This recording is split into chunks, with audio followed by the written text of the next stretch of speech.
আজ বরফ পড়েছে, খুব ঠান্ডা। তোরা এখন বাইরে কেন? তোদের গায়ে কোনো শীতবস্ত্র নেই কেন? স্যার আমাদের তো ঠান্ডা লাগে না, আমরা খুব পরিশ্রমী মানুষ। স্যার আপনার ঠান্ডা লাগছে নাকি খুব? তা লাগছে একটু, সেই জন্যই তো আমি কোট জ্যাকেট পরে আছি। ঠান্ডার গুঁতোই, এত ঠান্ডা লাগছে আমার। তোরা এখন কি করতে আসলি বাইরে এত ঠান্ডায়? যা বাড়ি যা, গায়ে কোনো শীতবস্ত্র নেই। স্যার আমাদের ঠান্ডা লাগে না। স্যার চলেন না এই বরফের উপরে একটু স্কেটিং করে আসি। না না, আমার অত শখ নেই, তোরা যা। স্যার চলুন না, বাড়ি গিয়ে চা খাওয়াবো আপনার ঠান্ডা লাগলে। স্যার চলেন চলেন ঘুরে আসি, এই ঠান্ডায় খুব ভালো লাগবে স্কেটিং করতে।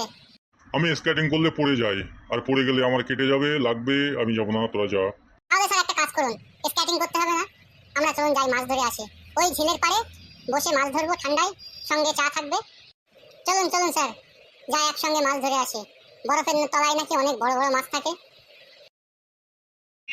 যেতে পারি, কিন্তু আমার একটা শর্ত আছে, যদি শর্তটা মানতে পারো তাহলে আমি যাব মাছ ধরতে তোমাদের সঙ্গে। ওকে স্যার, কি শর্ত বলেন আমার শুনি। আমার শর্তটা হলো, আমাকে অনেক করে চা দিতে হবে।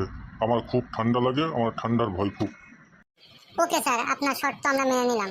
তাহলে চলো এবার যাওয়া যাক। যাবো, কিন্তু স্যার আমারও একটা শর্ত আছে। কি শর্ত বলো শুনি। স্যার আমার ঠান্ডা লাগলে আমার বিড়ি খেতে মন চাই খুব, আপনার কাছে বিড়ি আছে তো? দাঁড়া শালা হারামজাদা, তোদের মাছ ধরার নামে বিড়ি চাওয়া আমি ভালো করে দিচ্ছি।